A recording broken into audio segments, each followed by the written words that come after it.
Welcome back to another episode. This is a special one, another special one.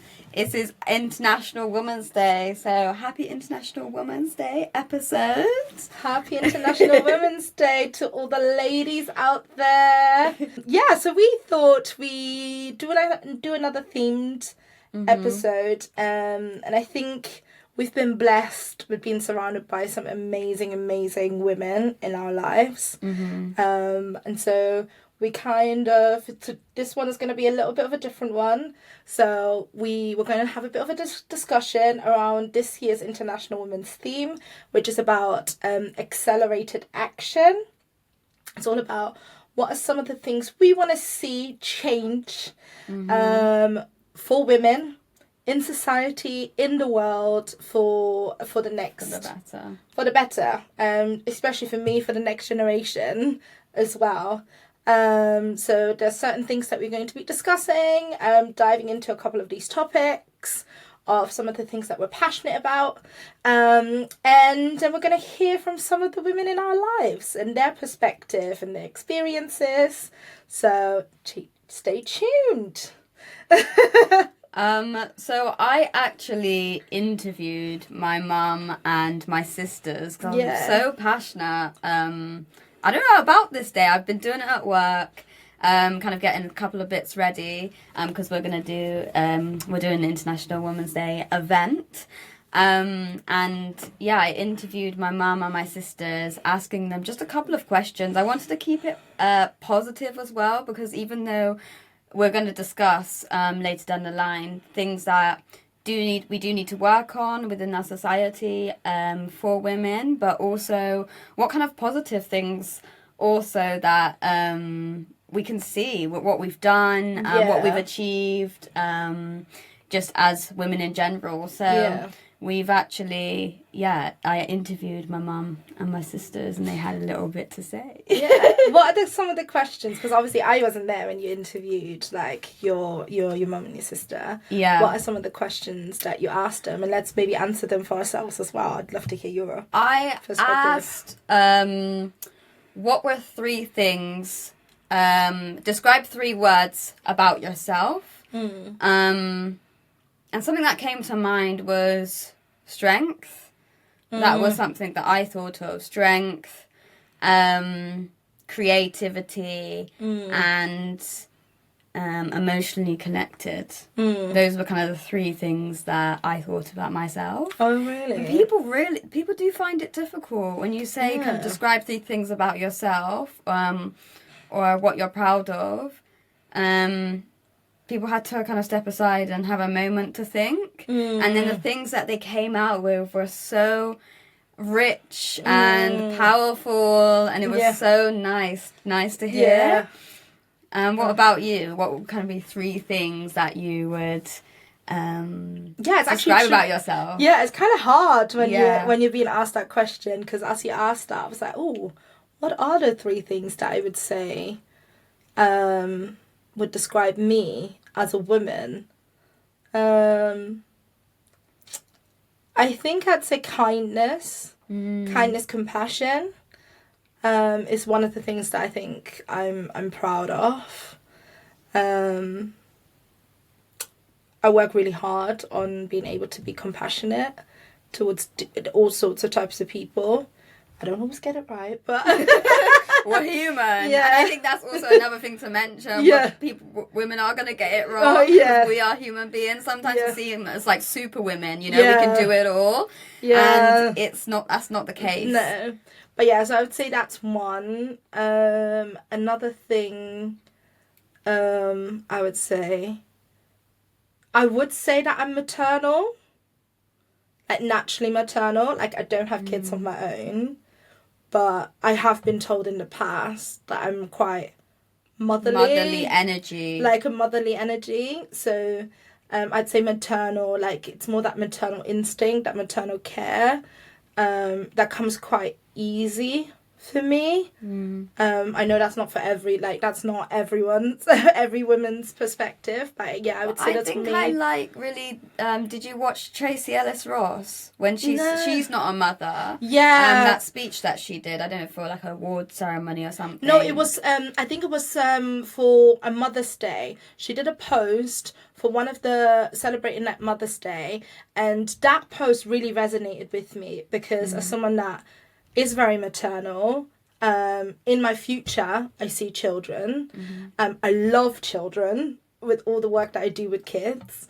But yeah, I have just not had the opportunity to have kids as of yet.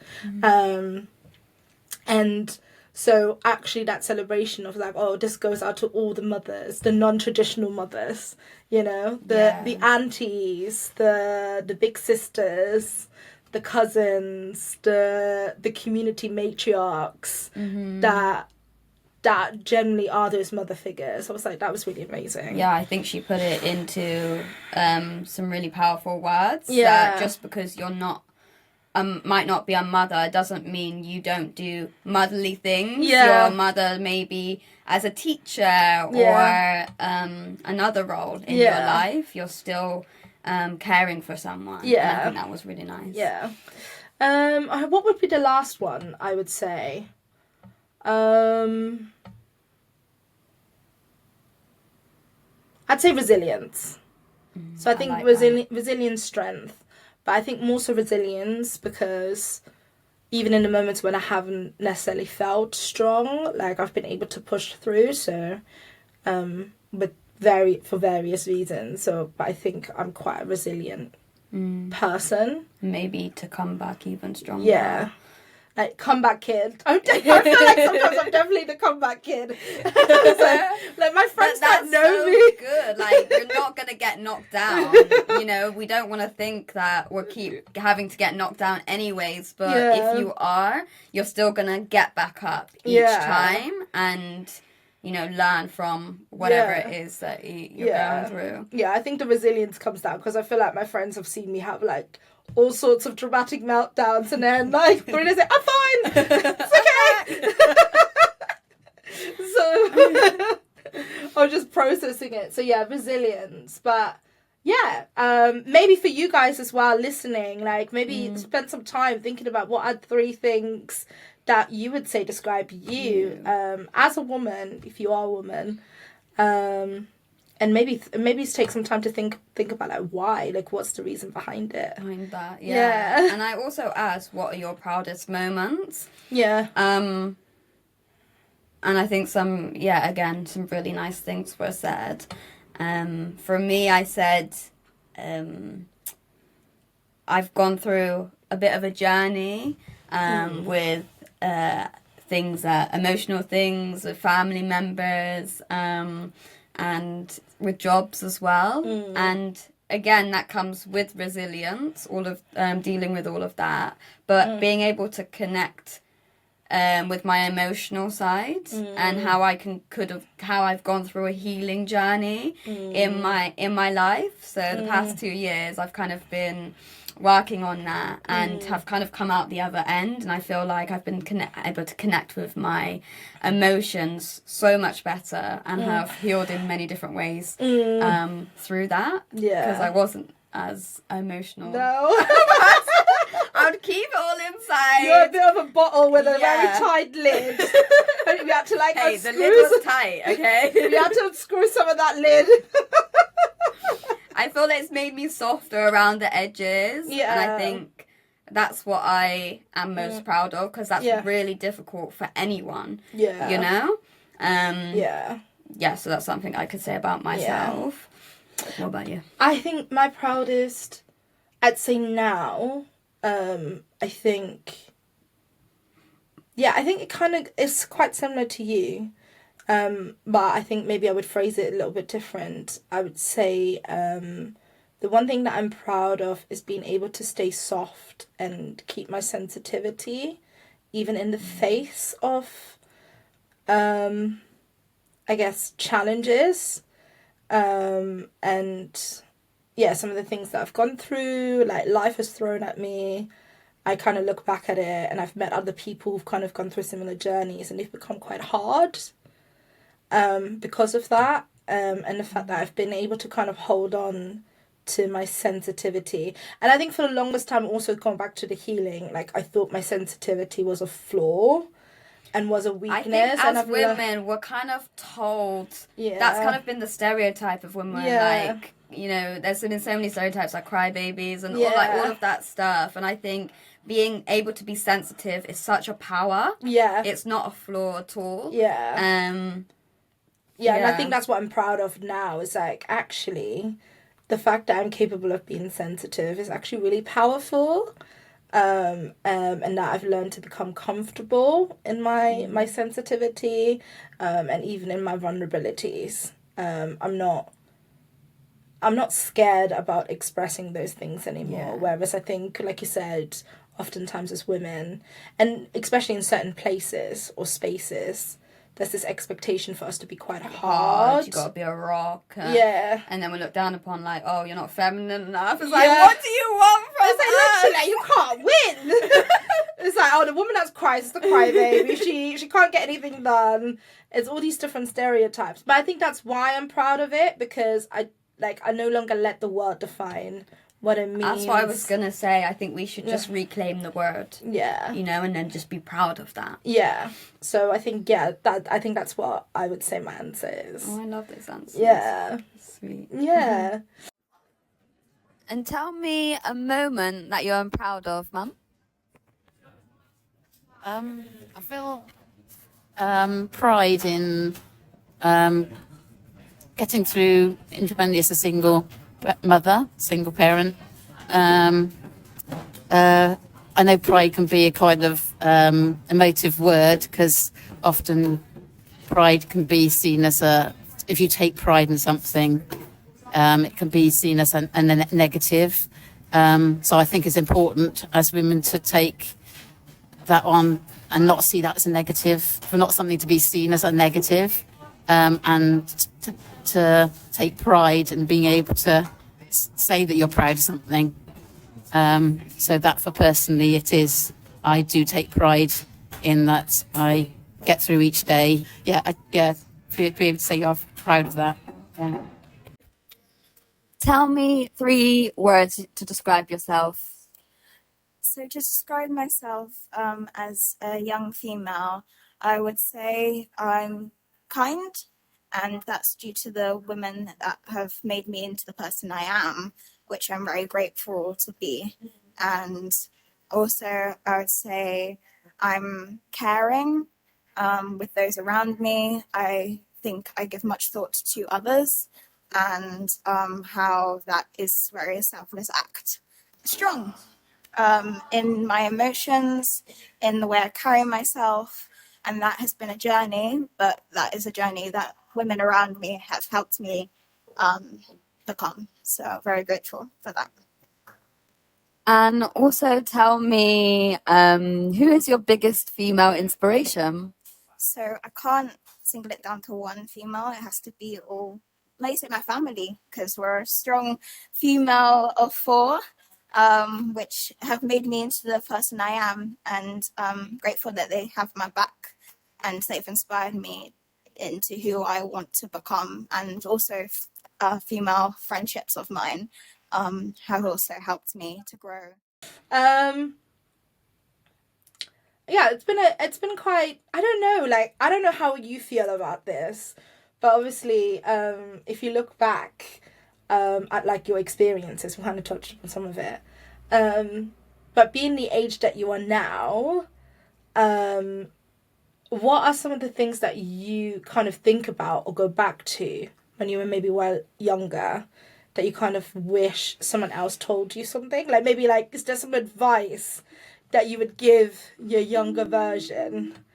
Your, like Asha, the little girl Asha,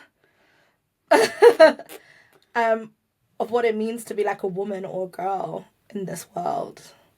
I don't know. I feel like I've been quite blessed growing up, because I don't think a lot of things were put upon me. I didn't have a lot of restrictions from my mum, she wanted me to experience a lot of different things as a girl.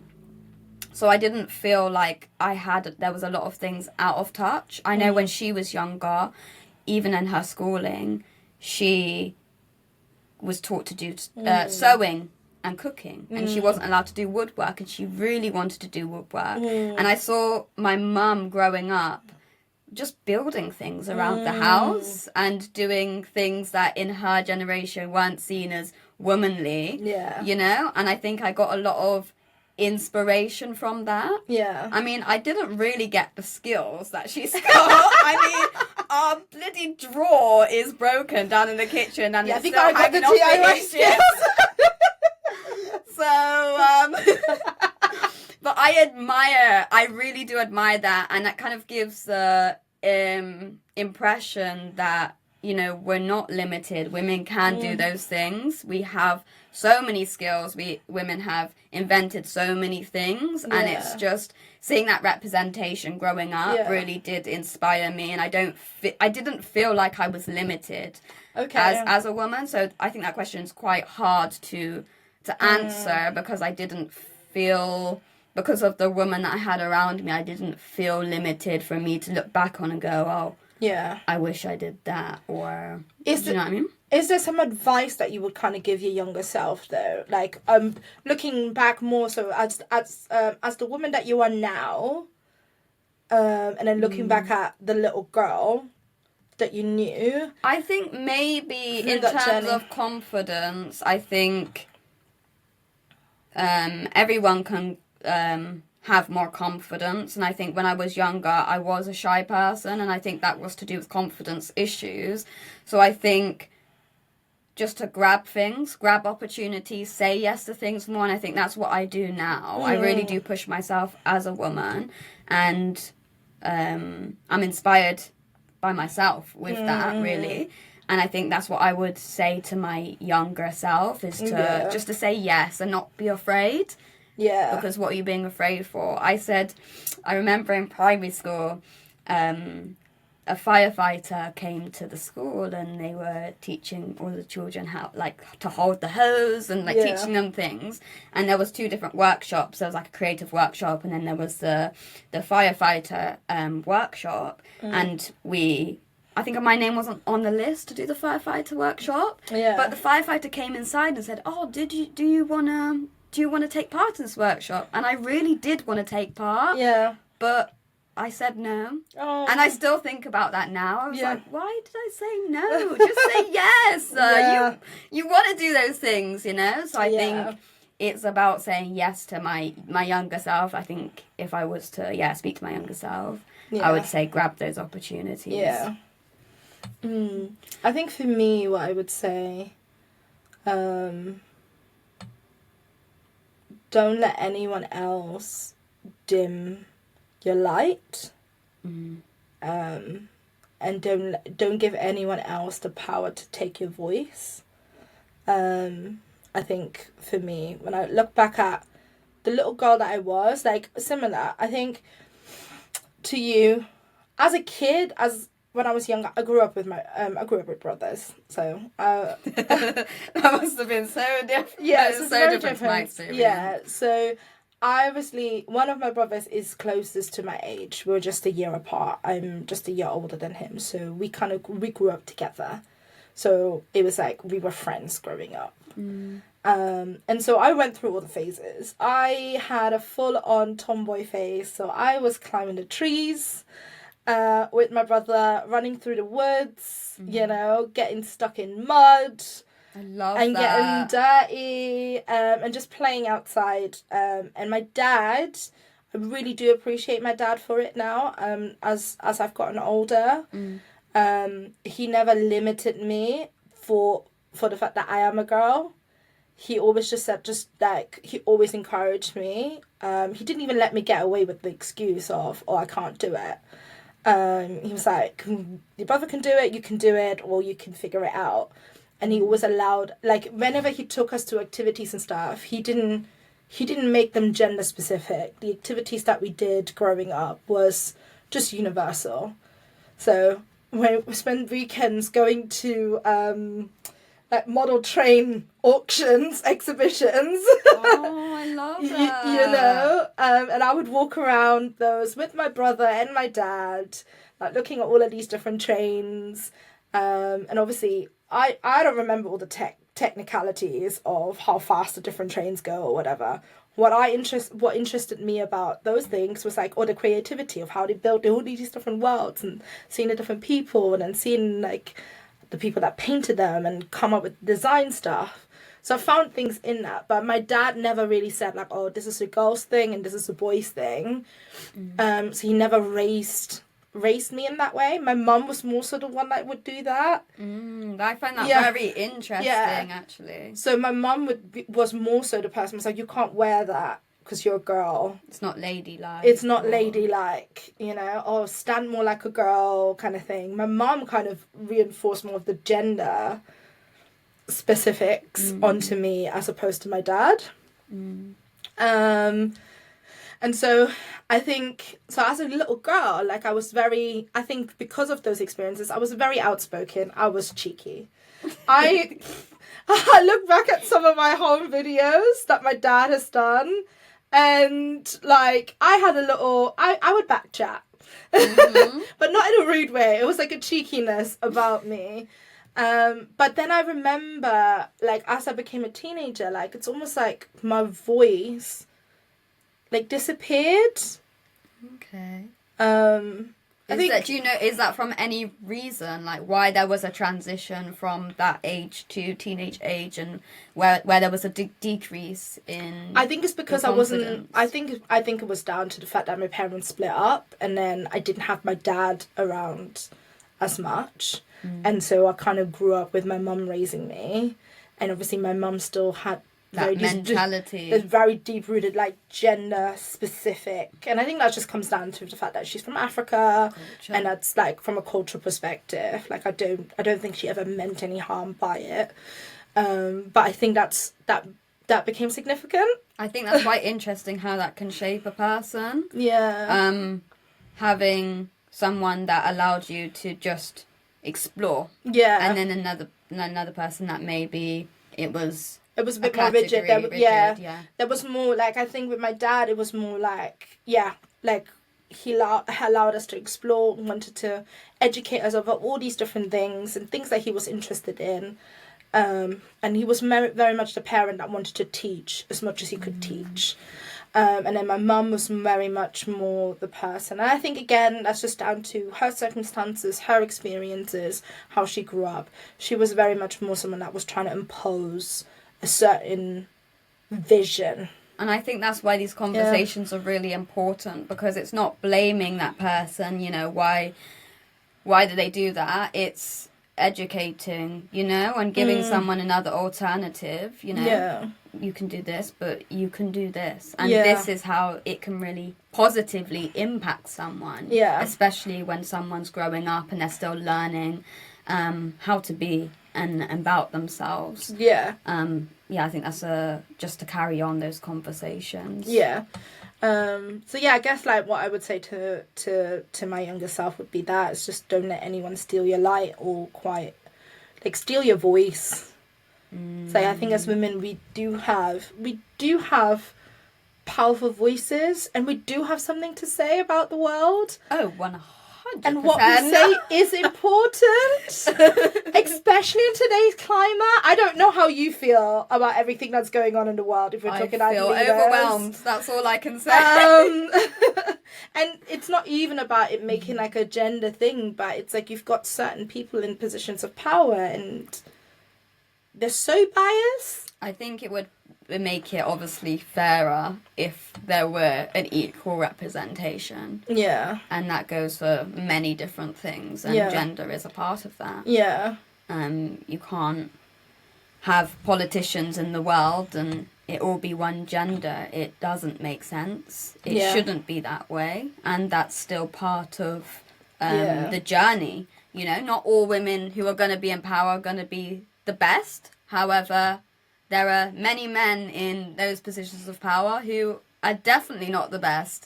And we got to even the playing field. And have people equal. Yeah.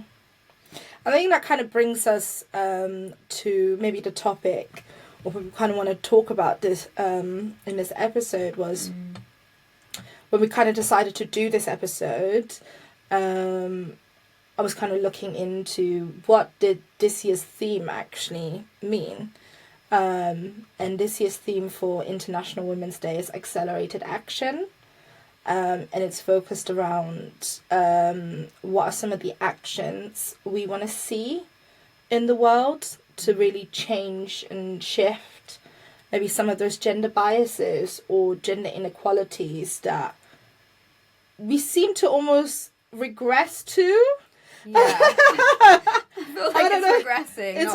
It's not progressing. It feels a little bit like we're regressing. Yeah. So I don't know, like, did you have one, maybe is there something that's close on your heart about maybe a challenge that we see that maybe women are facing at the moment? I feel like, because I work in a nursery and I see a lot of women come through the door, and I have friends who have children as well, and some who are single mothers.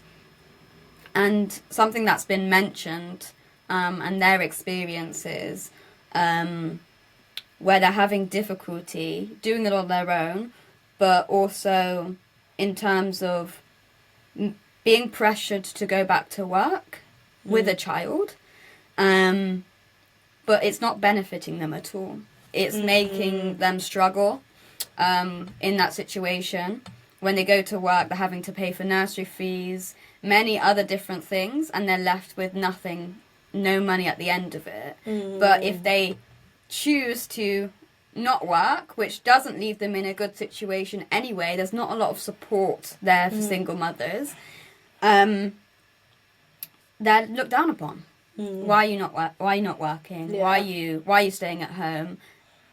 Raising a child is a full-time job, in my opinion, and I think women are kind of put in a really tough position. They don't want to be looked down upon, so they go to work, but then they're getting nothing back from it, and are in a really tough position. Yeah. So I think that's something that I've noticed, where women have children and they're stuck. They're in a really tricky, sticky position, and even women who have a partner, they're still in a tricky position. So imagine a woman without a partner. Yeah. It's one less person to rely on. Yeah. And there's no support there with it. I think also what I find is like, which I think is really unfair, but the narrative still seems to be that the blame always gets put on the woman when it comes to a woman finding themselves being a single parent. The narrative doesn't really shift towards like the men really in those spaces. It's like and we see that in certain communities as well. We've had this discussion like on like previous podcasts about the absence of fathers in certain communities can really, really be felt and be seen, but the responsibility, like there's no challenge towards that. I think almost sometimes it feels like men kind of get off a bit easy, and then the women so easy. And then the women are kind of like being put in this position and then expected to kind of figure all of these things out on themselves. But in despite all of those things, they're then still being judged and still being undermined and still being like I guess questioned for their decision. Because I see it as well. There's the women that decide to have children who end up being single mothers who then do really well in terms of in other areas of their life despite having a child, or kind of prioritize their career, not necessarily because they want to, but they feel like, okay, I want to give my child a different life. I want to be able to build well. And some do want to pursue their careers as a mother, and also that is looked upon as well. It's like, you're spending more time in your career doing your work than looking after your child. Exactly, that's what I mean. And it's like there's no winning. Really, there's no winning. And I think that's the biggest narrative. It's like you're doomed if you do, and you're doomed if you don't. Yeah. Especially if you're a woman and a female, and I think that's the I feel like that's where we're even more so regressing in those areas. And I think that's why a lot of women are just choosing to not have children, because there are so many barriers for them. I think, okay, if I have a child, how is it going to work? You know, I don't have a lot of information about how this is going to work. I don't want to be in a place where I'm struggling and having to fully rely on another person. Yeah. What does this look like to have a child? Yeah. You know, when I work full time, a lot of responsibility is on me. Yeah. So what does that look like in my life? Yeah. And I don't think it should be that way. No. You know, I think it's a natural thing to be able to build a family and have a child. And I don't think it's something you need to think, how am I going to survive? Yeah. And the problem is that people are now acknowledging that the birth rates have dramatically dropped. So there's less women that are having children. There's more women that are not having children. And so there's one perspective, from an economic perspective, people worry. There's like, there's a massive gap in terms of the next generation. And I think that's down to the fact that the way the economy is set up, there's still so many inequalities. So, and especially in the current climate that we're in, with financial crisis, etc., it's becoming more and more unobtainable to actually have children. I don't understand without how women can work up until they're just about to pop. I see these women, I'm just like, how are you doing this? Like, how are you still at work 9 months in and your due date is next week? Yeah. You should be off work, your legs should be up, you should be resting. You shouldn't have to be working up to the last minute, then to give birth. And they only do that because they have a certain amount of maternity leave to be able to take. Yeah, and half the time the women have they want that with their child. Yeah. And then half the women are also then having to, the maternity leave is also oftentimes not enough. How much you get paid is also not enough in that space, because it's, I think there's a certain amount of time that you get paid like full pay, and then it goes into just half pay. Which again is, if most of us in the current recession, current climate, if everyone is kind of basically maxing, like living paycheck to paycheck, that's not going to be feasible. So you're seeing almost the impact on how the economy has deprioritized, just even like the family. I think the family unit. Yeah. I think the economy that we're living in and the way it's working at the moment has completely removed the family element of it, because it's no longer set up for people to actually build families and grow families. It's a very individual society that we currently live in. We're just really just focused on the individual survival, or an individual's need, or an individual success. But it's not focused on, like, okay, building family and having that family, because we're spending more time at work, less time at home. We're kind of segregated in all of these different spaces. The connection's gone down. And then with that, it's like you're thinking, okay, millennial women, it's like, it's been told that, you either focus on a career, become successful, become independent, financially independent. By the time you reach that, you're like 30. Older, you're in your 30s. You can be an older mum, but I think people are becoming an older mum not out of choice. No. They're becoming an older mum because of the economic situation. Yeah. Which I find, interesting. Because I look back, I was like, if I had a child ideally, when I was growing up, when I was younger, my ideal, like, I would have had children around the age of 25. That's what I envisioned, 25, 26. But I would have wanted to be married. Yeah. I didn't want to, I saw my mum struggling on her own.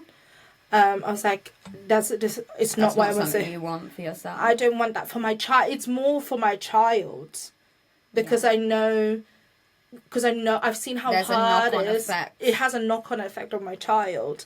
So therefore, I don't want to give that to my child, that pressure. or that lack. Like, I want to be able to say, like, it's a family. There's two people involved in this. We're in this together. So, obviously, I've not had the opportunity, so I've been waiting. But just with that, I don't think I'm exclusive in that, because there's more millennial women that, like, also they're saying they just can't afford.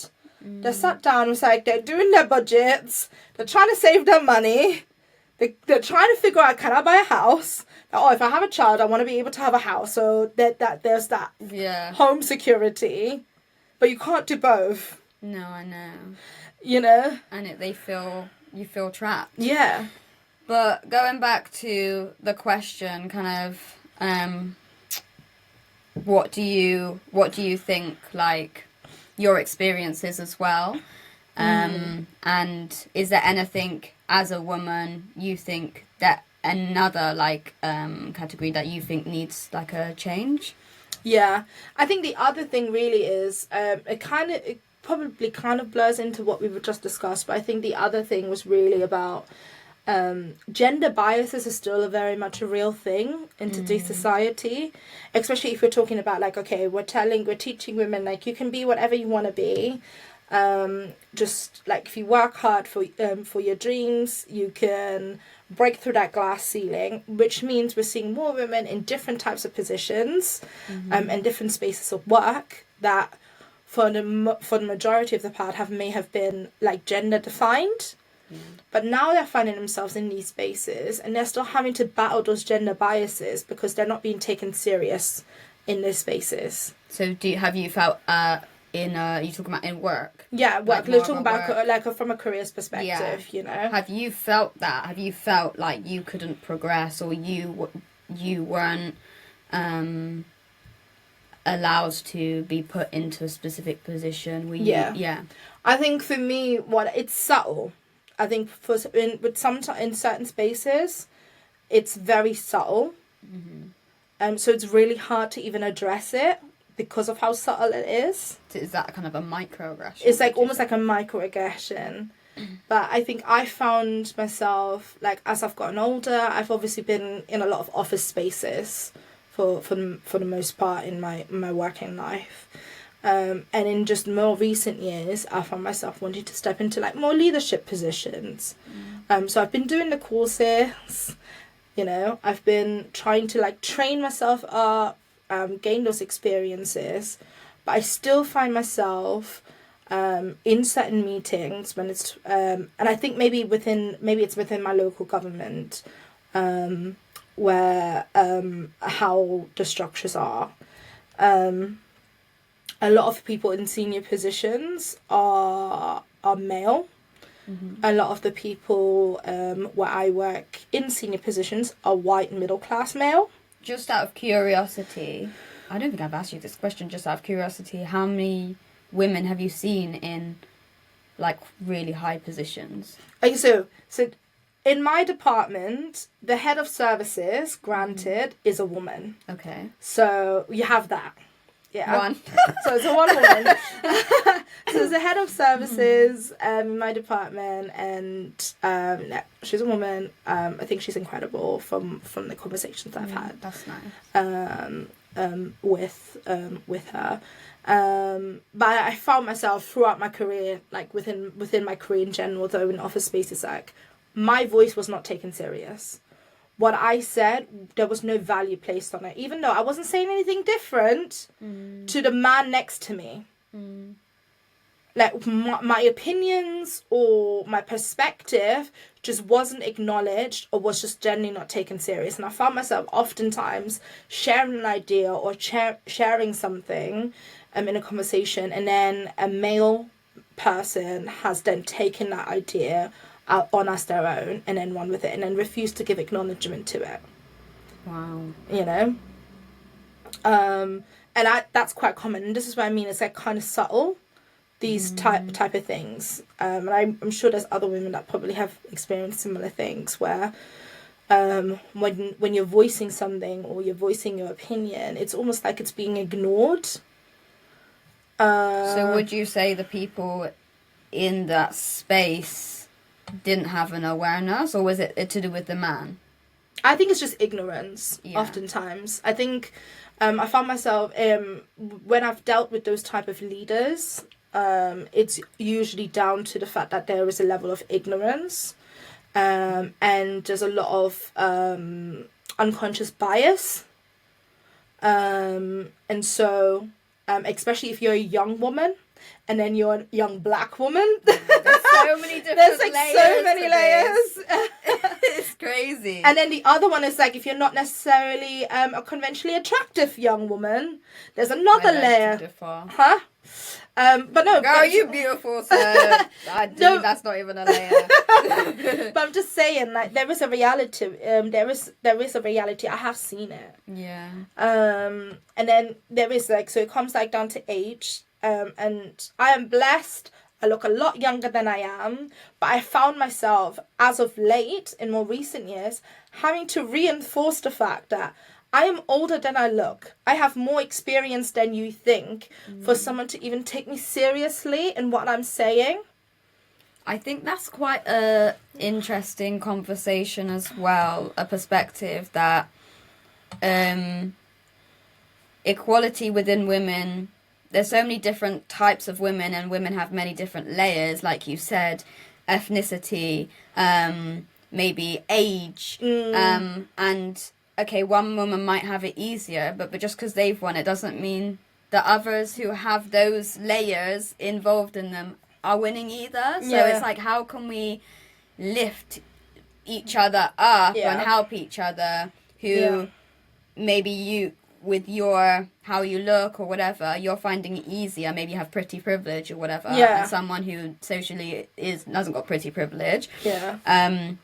How can you help lift them up? You know, what can we do? I think for me, and the other side of what I've also experienced is like the women that do step into these leadership positions, because it's such a rarity, and oftentimes they might have stepped into that not having major imposter syndrome as well.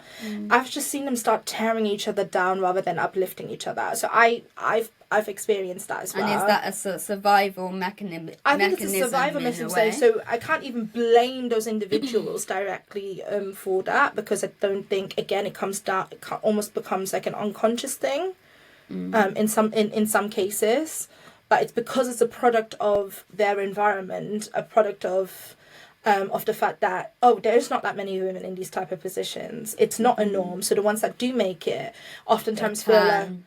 There's almost that fear that gets instilled. It's like, I've got to hold on to this as much as I can. So anyone, then another woman, or something. No, but it's almost like any person that, like, another woman that might have a talent or might have a different perspective, is almost being seen as competition. Yeah. And rather than acknowledging, it's like, okay, cool, this is the next person that I can mentor or bring up or support.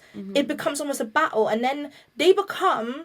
Oftentimes, those women end up becoming the oppressor, and they're oppressing other women. And I think that's the lack of opportunities. Yeah. The lack of feeling like there's enough space for that gender to not then react in those ways. Yeah, exactly. Because it's such, the ones that do fight through, it's like, they've kind of, it was a hard-fought fight, almost. And so I can understand, like, if you're in that, like, why you would kind of almost feel threatened by someone else trying to get to that same position. But I think if there was... I think what I was saying is, like, I think this is where when we talk about, like, equality or gender equality, I think it's maybe looking at what equality truly means. And I don't think equality means everyone gets the same star. I don't believe that. I think for me, equality means that everyone gets the tools that they need to succeed.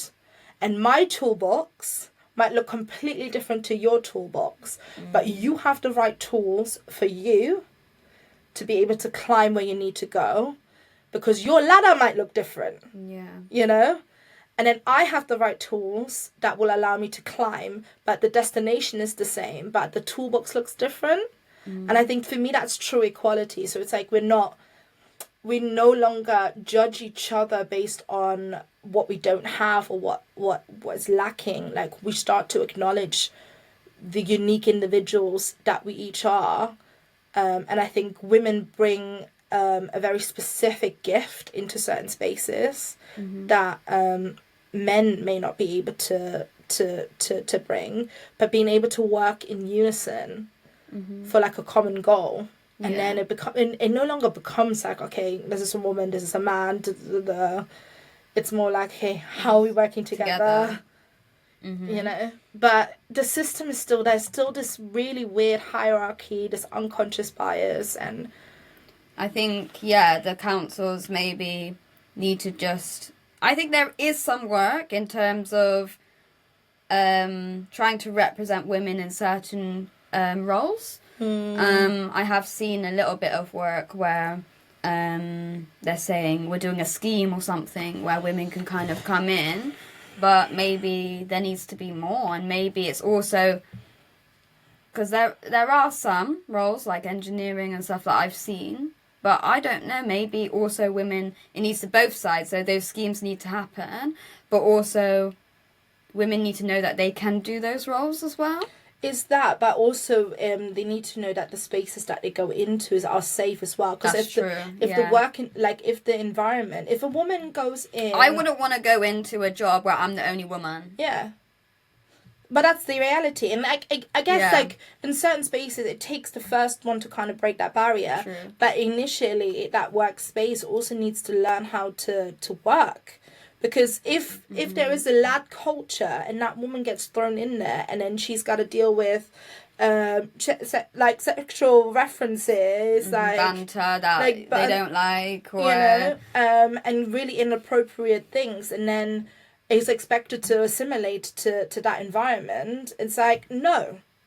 You know, there needs to be adjustments made more in the core. Yeah, maybe because it needs to be a safe space. Because if we don't feel, and I think that goes back to, I may slightly going off topic, but I think it's quite important to maybe mention is like I feel like I think I saw an article recently, but violence against women has increased massively in recent years.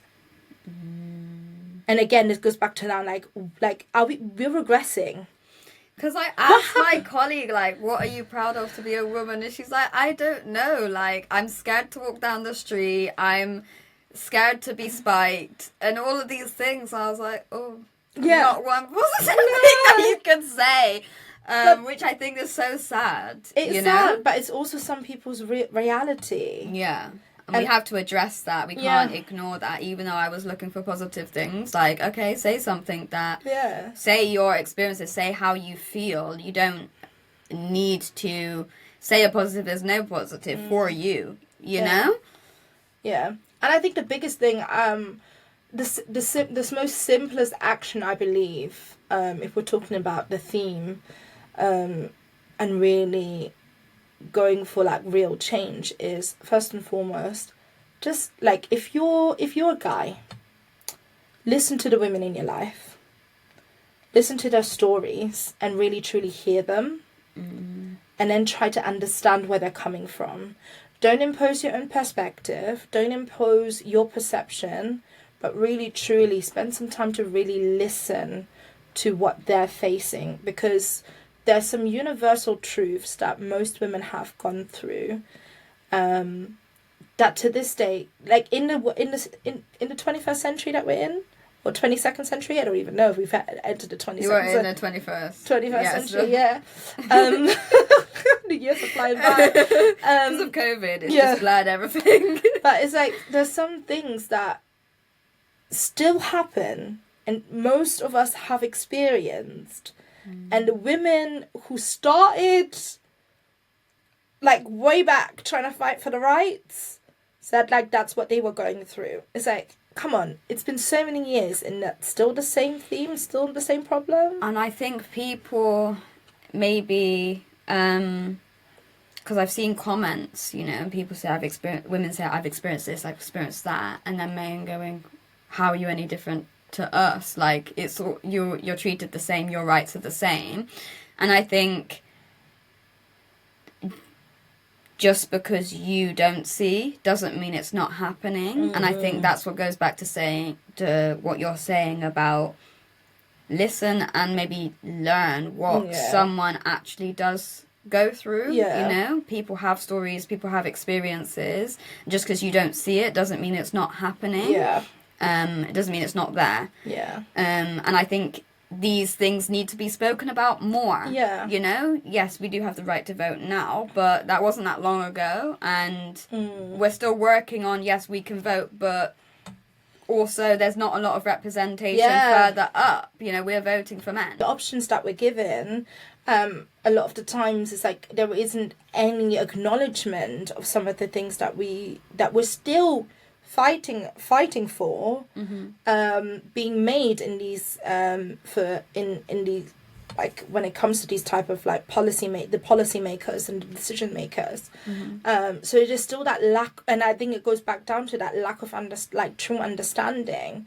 And I think I always go back to, especially when I encounter some of the guys that I work with, because I end up working with a lot of young boys and young men and things, and some of the things that they kind of talk about and stuff was like, imagine that was your little sister. Imagine that was your mother. You know, imagine that was your daughter. Would you feel the same? Would you do the same thing? You know, would you think it's okay? And I think oftentimes when they're posed with that question, the perception changes. But I think that's the real question that we need to ask ourselves. Because as women, we've been asking ourselves these questions for decades. But I think it takes both genders to really ask themselves these kind of questions. It's like, is this the standard that we want? Is this the standard that I want for my daughter or my future daughter, or for my sister or my little sister? So in terms of what you were saying, what would you like to see as an accelerated action to kind of maybe address what you've discussed? Can you think of a solution or a starting point? I don't know. I think many different things have to be put in place. But I think it's kind of, like we said, like listening to what we need. And I think allowing opportunities where women can progress into different spaces, higher level spaces, and representation is spread across many different roles. And I guess you mentioned about like single mothers. Yeah, and I think just noticing that it's hard for a woman to have a child and then, you know, be made to kind of go back to work, you know? So I think those types of things, certain things need to be changed, put into place to make it easier and better for women, so they can actually get on with that job as well as, you know, having the option to just make it accessible in both ways to have that option. Yeah. And I think for me, I guess in terms of accelerated action really would be, it's like for the women that do break the barrier, if we're talking about entering those higher level positions in the workplace, whether it's leadership positions or building businesses and becoming CEOs and stuff, remember where you started from. And then think about who can you, what woman can you help up? What can you do? Yeah. So it's about the ladder, isn't it? Like you climb, but you take someone with you. As you go through that. I think that's a simple, because I think that's something that we can all do. I think we've come so far. I was just deeping it.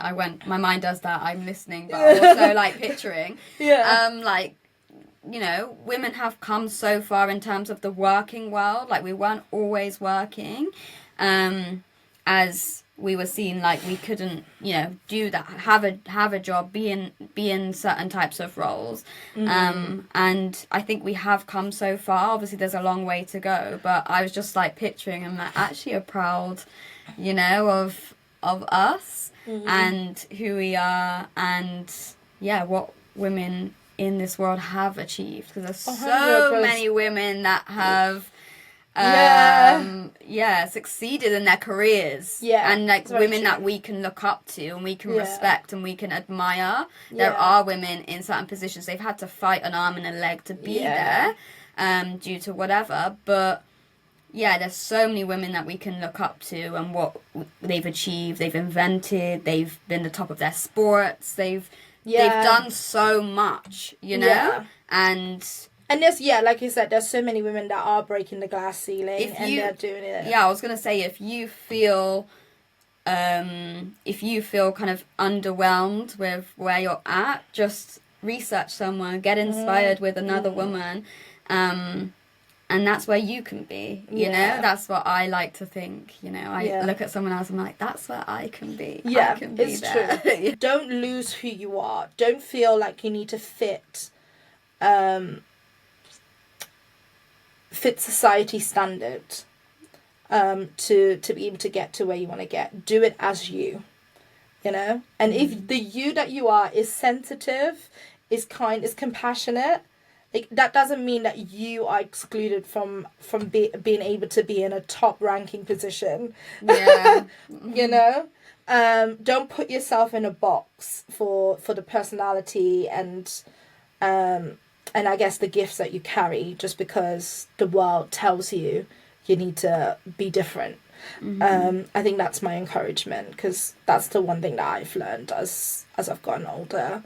Yeah. So we're going to end our podcast on a couple of videos that we've put together. That hopefully speak about some challenges that women face and where we can go. Enjoy. The biggest challenge that women face, in my opinion, when it comes to economic equality is the lack of recognition and reward for invisible labor and childcare.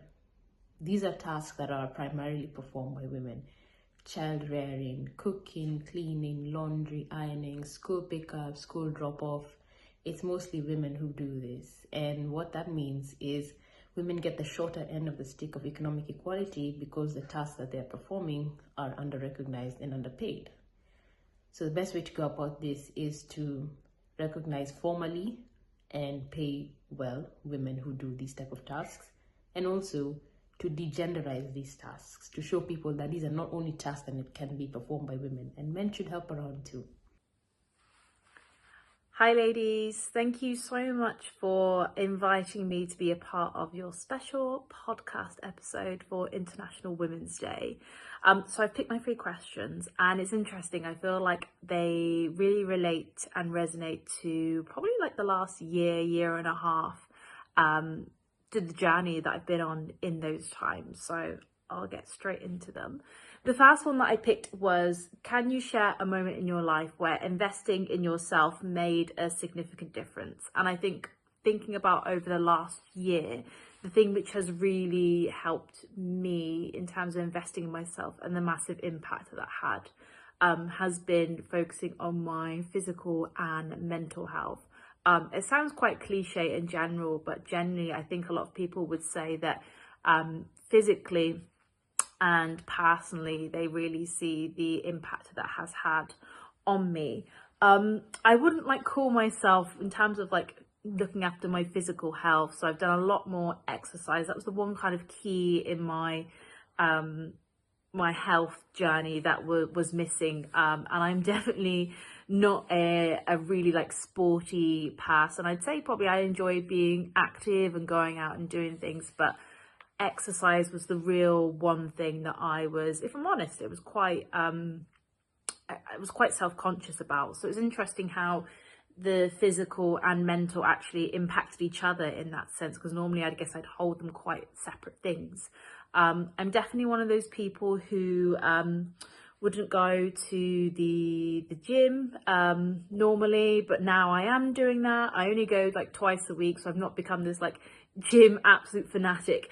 But I think, you know, seeing the physical benefits and already seeing that in like literally 2 months that I've started doing that has made a really big difference that I really enjoy it. And I think knowing that as I'm looking after myself physically, that actually helps me mentally as well, to know that I'm doing good for my body. So yeah, that's definitely been a really big significant change for me, and it definitely is a habit now, which is great. And then in terms of looking after my mental health, I think again it's very much like physical, looking after yourself physically. I think it's all really about consistency and actively looking after yourself. So I have to really actively challenge a lot of my negative or anxious thoughts. And that is a process that happens every day, every hour of every day. And you do have to put the work in. You can't forget to do it, because then, you know, you end up in a not so great place mentally. So yeah, I think being able to do all of that has made me a more freer person. I'm far more able to be more of myself, say what I like, I don't like, and give my opinions on things. I'm a work in progress. Everyone's a work in progress.